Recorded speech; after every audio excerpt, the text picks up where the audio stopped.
சத்யா, டே நீயா? வாடா.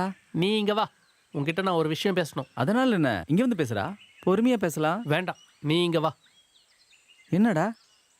அது என்ன விஷயம்டா? அது வந்து உனக்கு என்னடா ஆச்சு? சொல்லுடா. அது நீ தப்பா நினச்சிக்காத. நீ என்னோட ஃப்ரெண்டு தான்.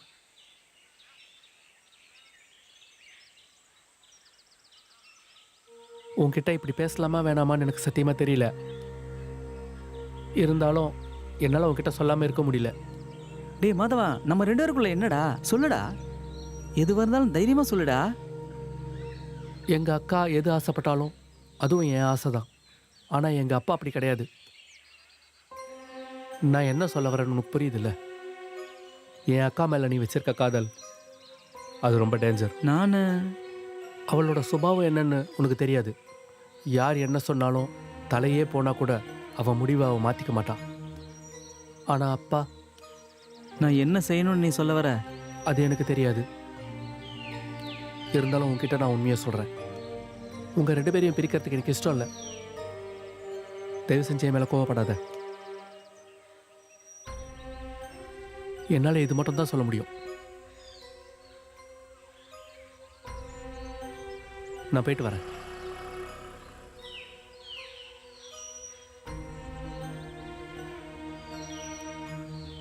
அந்த பையன் சொன்னதை நீ கேட்டிலப்பா? அவனை நீ கஷ்டப்படுத்தாத. இல்லப்பா, என்னை பத்தி தான் உங்களுக்கு தெரியல. பாருப்பா, உன்னை பத்தி எனக்கு நல்லா தெரியும். உன்னை என்னைக்காவது நான் ஏதாவது சொல்லியிருக்கேனப்பா? சொல்லு. இருந்தாலும் நான் சொல்றது தயவு செய்து கேளு. அந்த பசங்க 2 பேருமே பாவம். அப்பாவோட அகங்காரம் கொஞ்சம் கூட இல்லாத நல்ல பசங்கப்பா. அவங்க 2 பேருமே தண்டிக்கப்படுறதுக்கு நீ காரணமா இருக்கக்கூடாது.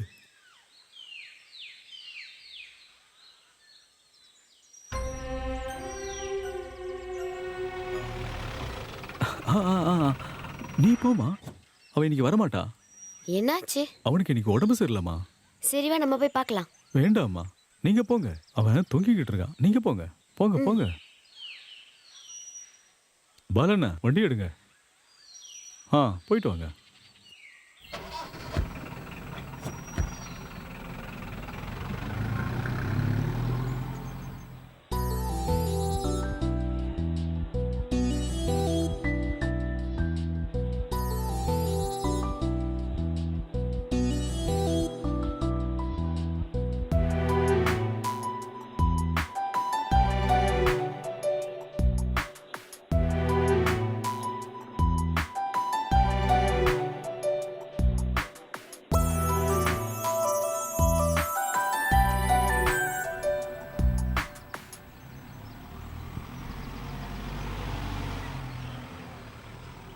வண்டியை நிறுத்துங்க. வேண்டாம். வேண்டாம், வண்டியை நிறுத்துங்கன்னு சொன்னேன்.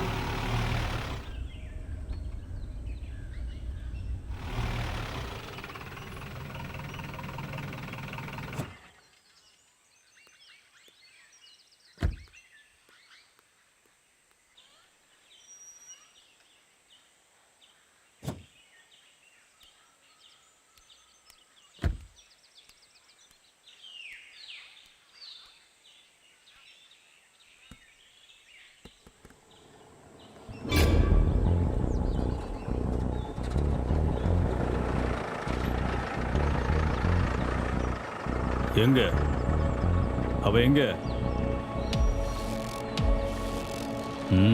வரட்டும். வண்டி எடுறா.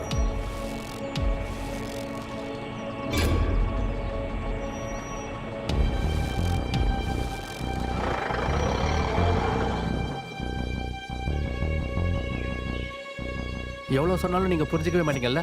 அப்பா வந்திருந்தாரு. நீ சொல்லியிருக்கணும்ல, நான் என் ஃப்ரெண்டை பார்க்க போனேன்னு. அப்பாவுக்கு இதெல்லாம் பிடிக்காதுன்னு உனக்கு தெரியும்ல. அப்பாவோட இஷ்டத்துக்கு என் ஃப்ரெண்டை நான் செலக்ட் பண்ணுவேன். அப்போ இதுதான் பிரச்சனையா? அவளுக்கு ஒன்றும் தெரியாதுங்க ஐயா. மன்னிச்சிடுற, அவளை நான் மன்னிச்சிடுறேன். ஆனா அவன் சொந்த அக்காவை பார்த்துக்க தகுதி இல்லாதவன்.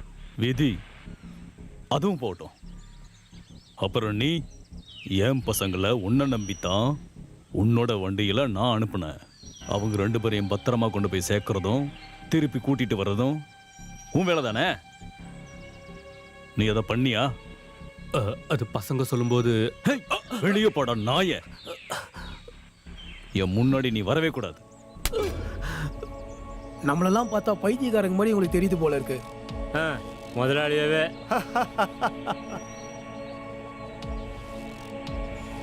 எல்லாத்தையும் கலைச்சிட்டாரு. எல்லாத்தையும் கலைச்சிட்டாரு. அதனுடைய பாக்கி உனக்கும் கிடைச்சிருக்குல்ல? அது அம்மா ஏற்றுக்கிட்டாங்க. எனக்கு டைம் குறிச்சப்போ அம்மா தடுத்துட்டாங்க. அம்மா தான் எல்லாத்தையும் வாங்கினாங்க. பாவம் பாவம் எங்க அம்மா. ரொம்பவே கஷ்டப்பட்டோம். அந்த டிரைவர் போயிட்டான்.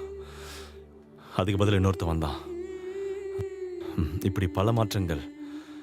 ஆனா அவ மட்டும் மாறவே இல்லை.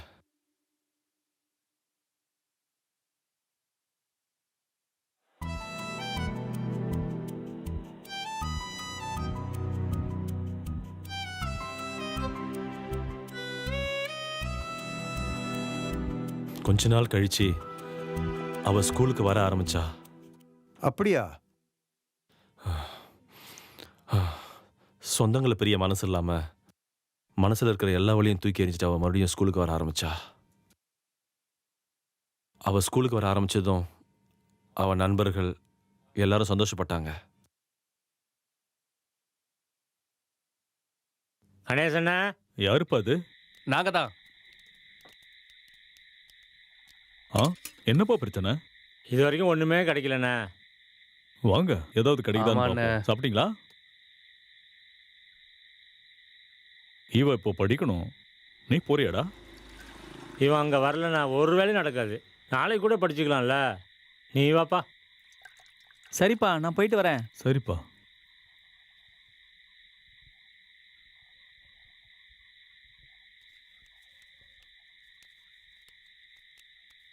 அப்புறம் போனவன் திரும்ப வரவே இல்லை. கணேஷோட பையன் அவனை கொன்னு தீர்த்துட்டாங்க. என்னால மறக்கவே முடியல. கேஸ் எதுவும் நடக்கலையே? ஆத்துல விழுந்து செத்து போயிட்டாங்கன்னு.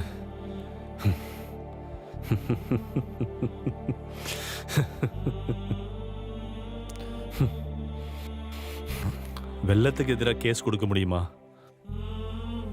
கூட போனவங்க எல்லாம் அவன் திடீர்னு மிஸ் ஆயிட்டான்னு சொல்லிட்டாங்க.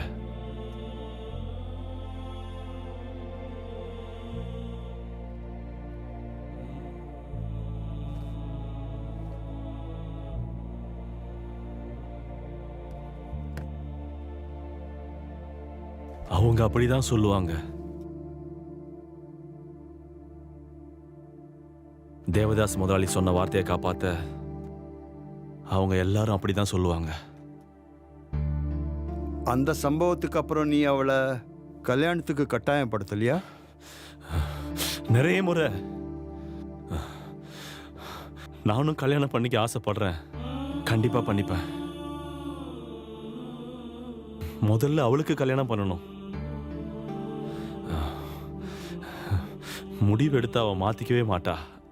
அவ ரொம்ப பாவம்.